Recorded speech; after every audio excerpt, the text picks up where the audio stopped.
A Epístola aos Efésios é uma das epístolas mais ricas de todo o Novo Testamento. Das 21 cartas, poderíamos dizer que essa carta de Efésios é uma das mais elevadas quanto à revelação que Paulo traz aqui nessas páginas, né?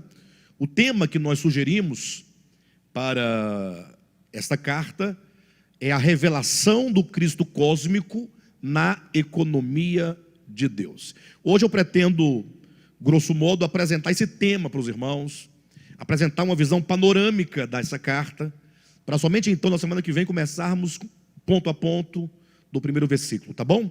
Bem, vamos ler aqui no capítulo 1, os versículos 9 e 10, e também o capítulo 3, e eu vou apontar quais são os versículos que nós leremos aqui, tá bom? Vamos ler primeiramente Efésios capítulo 1, versículos 9 e 10, que dizem assim: desvendando-nos o mistério da sua vontade, segundo o seu beneplácito que propusera em Cristo, de fazer convergir nele, na dispensação da plenitude dos tempos, todas as coisas, tanto as do céu, como as da terra.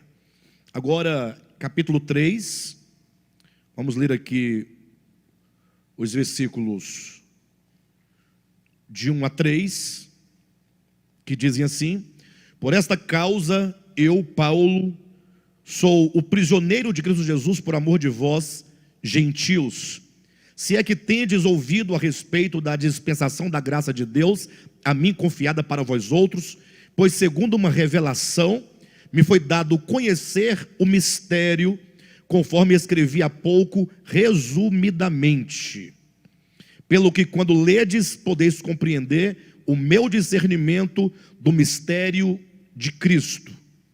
Agora vamos para o versículo 8 em diante, do mesmo capítulo.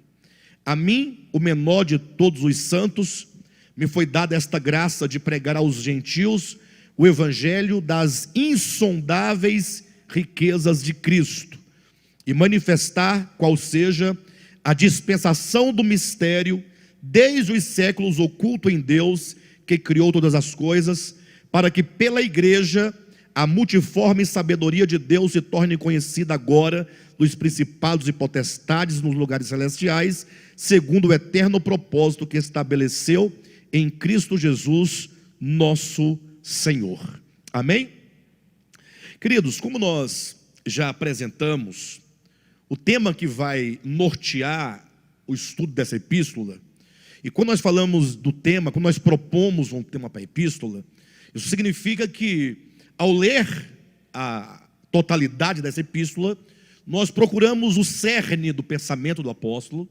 Nós sempre em oração buscamos compreender o coração da epístola, qual é o encargo apostólico, qual é a revelação latente que se pode encontrar em cada um desses capítulos, né? E portanto o tema é algo essencial. Estabelecer o tema para uma carta, para uma epístola, ou que seja para um livro, significa que nós já encontramos o ponto central da carta. Ou seja, tudo que nós falarmos no capítulo 1, capítulo 2, 3, 4, 5 e 6, todas as coisas que forem ditas aqui, elas vão sempre gravitar em torno dessa essência, em torno desse ponto central, que é a revelação do Cristo cósmico na economia divina. E aqui temos, portanto, pelo menos um tema em dois momentos. Nós temos a economia divina, que será revelada por meio dessa carta, e temos a revelação do Cristo de Deus, que nós vamos chamar de Cristo cósmico. Vocês vão entender a razão, por que nós damos este nome, a revelação do Cristo cósmico, é o primeiro ponto. O segundo, na economia de Deus, ou que seja, na economia divina. Então hoje eu quero apresentar esse tema para os irmãos terem uma noção geral daquilo que nós veremos em toda a carta. Eu quero começar, portanto, falando da segunda parte, a economia de Deus, para chegarmos então na revelação do Cristo cósmico.